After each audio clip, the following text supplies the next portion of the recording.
जैसे परमात्मा कबीर जी कहते हैं, चिड़ी चोंच भर ले गई नदी न गट्टो नीरे, दान दिए धन घटे नहीं नो कह रे साहिब कबीर।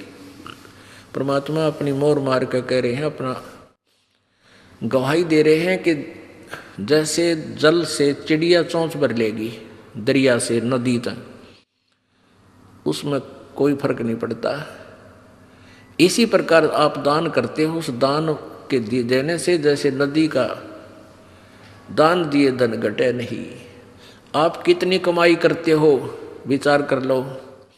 आप कितना धन कमाते हो जिस दिन से आप अपने पैरों पर खड़े होते हो और जिस दिन तुम्हारा अंत होगा। और फिर उसकी रेसों में कितना दान करते हो, जैसे दरिया में तो एक चोंच चिड़ी लेगी हो, इतना ही दान आप कर पाते हो। बाकी सारा या काल व्यवस्था में ही लगा जाते हो, लग ही जाता है। फिर उसका उस चिड़ी वाले चोंच का यानी थोड़े से दान किए हुए का आपको कितना फल परमात्मा देता है। इस जन्म में सुखी करे और आगे जन्म में ये कई हजार गुना बना और दरिया पावे, यदि सुचारू विधिवत दान किया जाता है तो। वैसे ड्रामेबाजी अपनी मर्जी से दान करना, उसका कोई लाभ नहीं होगा। अपने आत्मा कई बातें आ जाती हैं जो तत्व ज्ञान है और हम बालक हैं, भक्ति मार्ग में हमें ज्ञान नहीं था। एक तरफ तो ये कहते हैं बस जो जैसा कर्म करेगा उसको फल अवश्य मिलेगा, पाप करो चाहे पुण्य करो। और एक तरफ से परमात्मा कहते हैं गुरु बिन माला फेरते गुरु बिन देते दान, गुरु बिन दोनों निष्फल हैं चाहे पूछो वेद पुराण। अब गुरु जी के द्वारा दान नहीं किया गया वो व्यर्थ है, निष्फल है, बेकार है, ये भी कह रहे हैं। फिर ये भी कहते हैं मन तो पावेगा अपना किया रे, भोगेगा अपना किया रे। मन तू पावेगा अपना किया रे, भोगेगा अपना किया रे। ये दोनों बात क्यों करवाई? हाँ, इसका भी एक एग्जाम्पल है। जैसे जब तक हमें संत परम नहीं मिलते तो हम दान करते थे। कोई भंडारा करता है, कोई किधर गौशाला धर्मशाला बनवा देता है, कोई प्याऊ लगवा देता है, कोई तीर्थों पर जाकर भोजन भंडारे साधु संत भक्तों को कराता है, उसका भी फल मिलता है, व्यर्थ नहीं है। और वो व्यर्थ भी है। ये दोनों बात कैसे हैं? ऐसे हैं कि जैसे किसी ने पुण्य बहुत कर दिया और परम संत मिला नहीं, झूठे गुरुओं का भी आड़ ले ली, झूठे गुरु भी बना रखे हैं, वो नकली हैं, तो वो क्या होगा कि उसका किया हुआ पुण्य उसे अवश्य मिलेगा। अगले जन्म में वो कुत्ता बन जाएगा।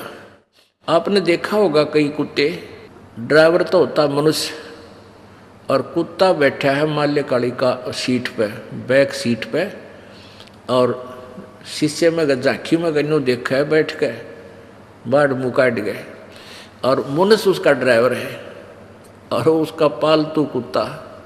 और उस कुत्ते के लिए अलग से एक रूम होता है और 2 हफ्ते में 2 बार वेटरनरी सर्जन यानी डंगरा का डॉक्टर उसकी चेकअप करके जाता है।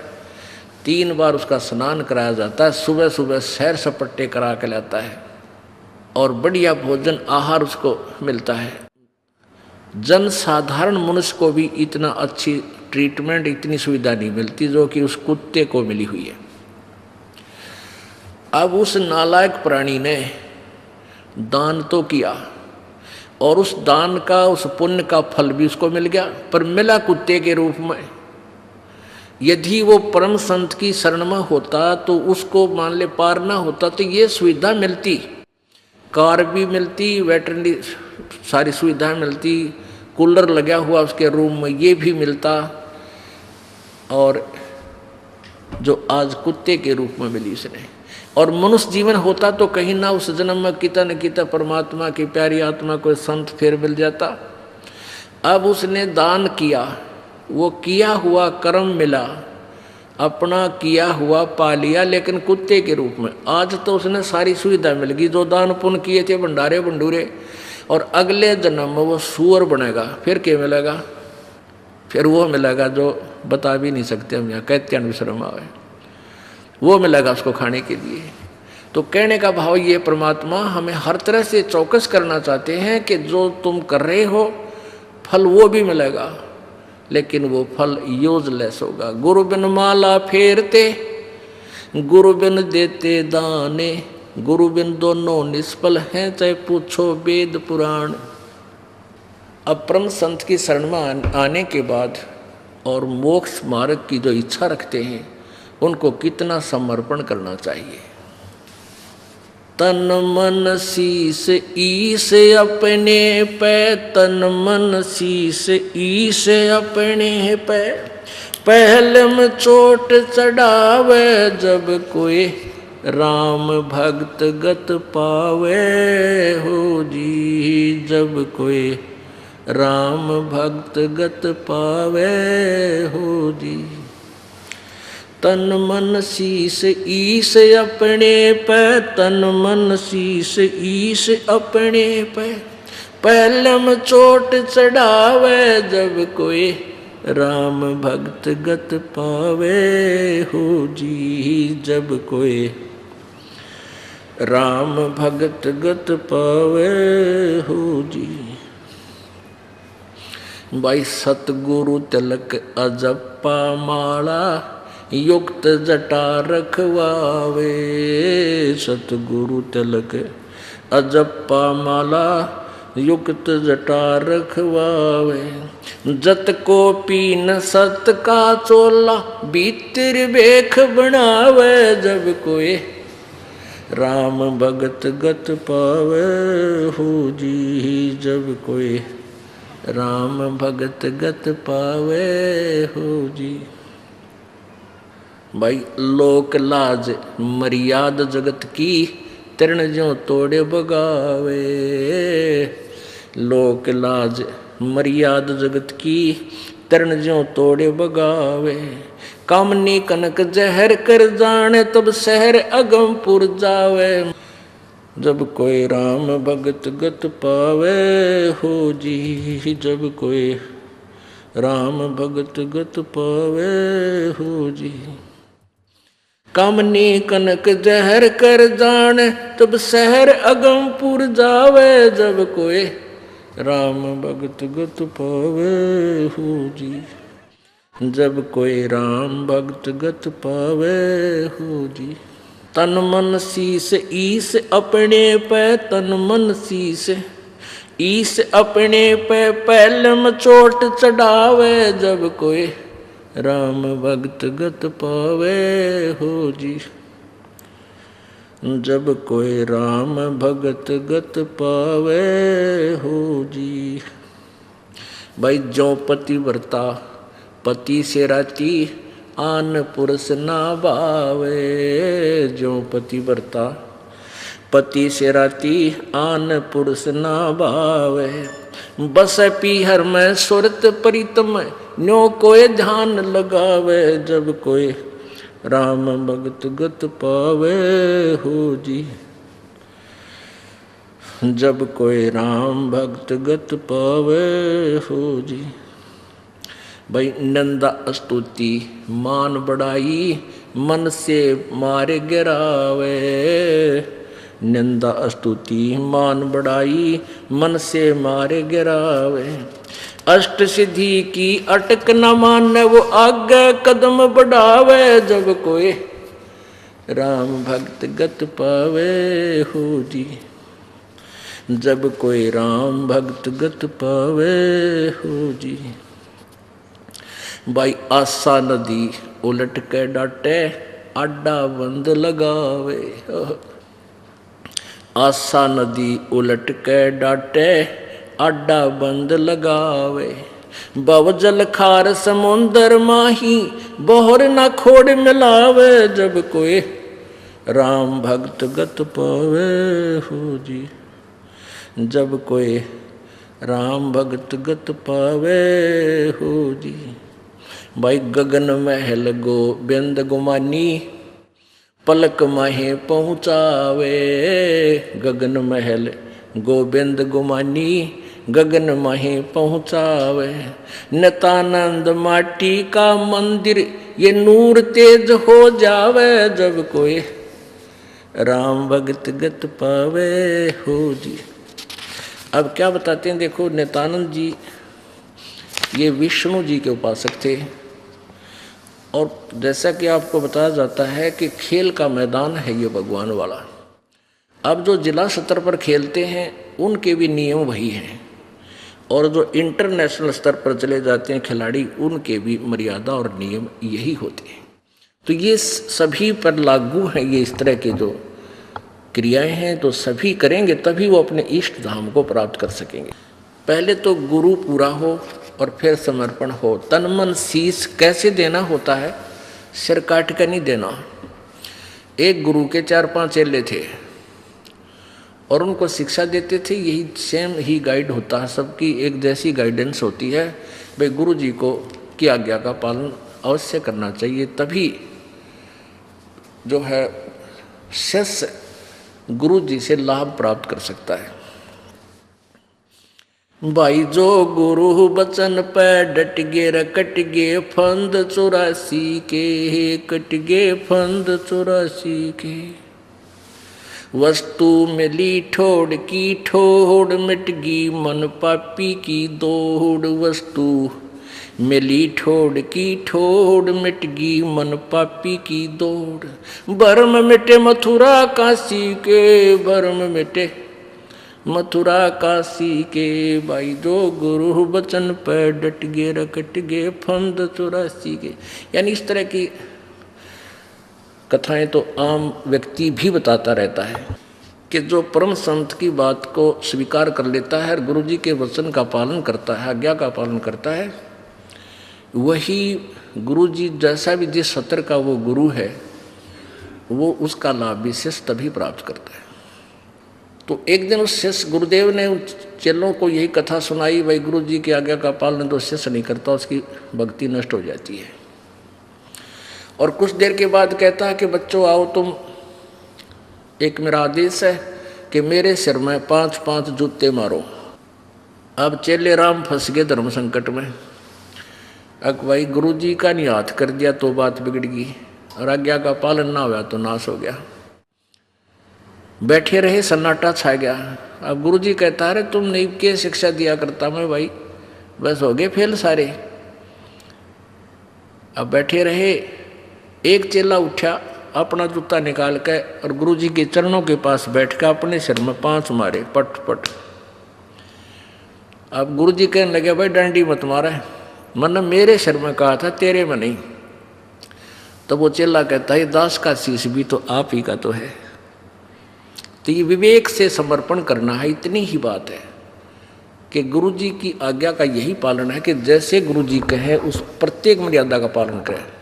अब गुरु जी क्या कहेंगे, बेटा भक्ति कराया करो, परमात्मा ना भूलियो, बुराई छोड़ दो, बीड़ी शराब मांस तम्बाकू मत पीना।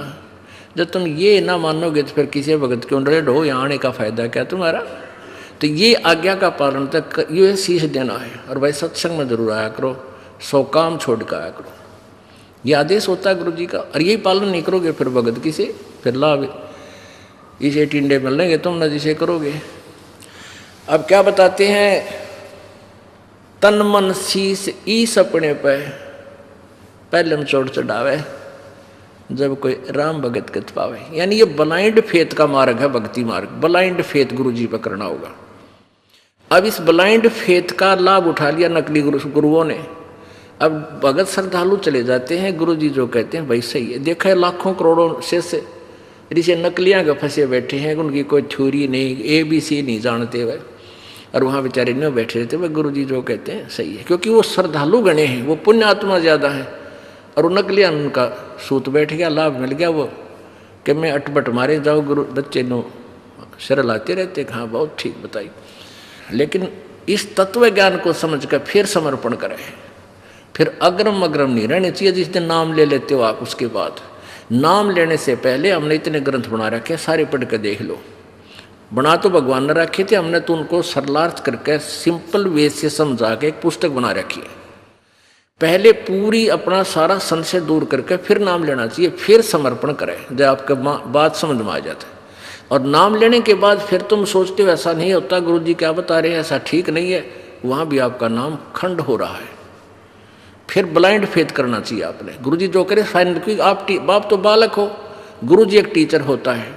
आप टीचर किस दृष्टिकोण से आपको समझा रहा, आपकी बुद्धि वहाँ पहुँच भी नहीं रही, इसलिए आप यूँ कह रहे हो ना ऐसा तो ना लगता, ऐसा तो ठीक नहीं है। तो ये नहीं होना चाहिए। ये तो नाम लेने तो पहले होना चाहिए आप में, उसकी पूरी क्लियर करो उस कंसेप्ट को, फिर नाम ले लो। तो क्या बताते हैं भाई, सतगुरु तिलक अजप्पा माला युक्त जटा रखवावे। अब जैसे ऊपर बाल बूढ़ रखवाले हैं, इतने बड़े बड़े दाढ़ी बढ़वाली, या केवल एक कोपीन बांध कर सारा नी वस्त्र रहते एक लंगोट बांध लिया, कहते हैं ये लोग दिखावा करने की आवश्यकता नहीं है। सतगुरु तिलक, तिलक जैसे आप लगाते हैं यहाँ माथे पे बिंदी सी, कहते हैं गुरु जी को यहाँ रखो, यानी शीश सिर पे माथे का तिलक, यानी अति पूजनीय। सतगुरु तो तेरा तिलक होना चाहिए, यानी उसको समर्पण होना चाहिए तेरा सब कुछ। और अजप्पा माला जो नाम दे रखा श्वास का, वो अजप्पा माला, अजप्पा जाप होता है, वो तेरी माला, उसका स्मरण करता रहना। और युक्त जटा रखवावे, युक्ति जो साधन गुरु जी ने बताया है, जो विधि बताई है, वो तेरी जटा है, उसकी उसी तरह तू चल, यानी ऊपरली जटा की जरूरत नहीं। और जत को पीन, यानी एक इष्ट पर आधारित रहना। व्यभिचारिणी भक्ति मत करना, गीता जी में भी मना किया है। जो अव्यभिचारिणी भक्ति करते हैं वही उस परम पिता को प्राप्त होते हैं।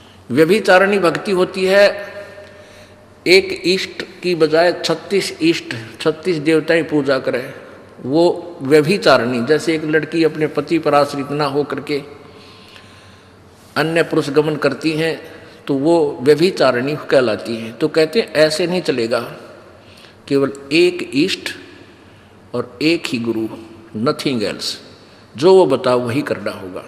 तो यहाँ कहते हैं जत को पीन और सत का चोला, यानी पूरा खरा रहे, बकवाद नहीं करे, मन में दोष नहीं रखे, और भीतर वेख बनावे, अंदर अंदर साधु बने, बाहर दिखावा नहीं, नम्रता आवे, शुद्धता आवे, बुराई से दूर हो, चोरी चप्पा जारी नहीं करे, झूठ नहीं बोला, ये तेरा अंदर भेख बनावे। सत्य,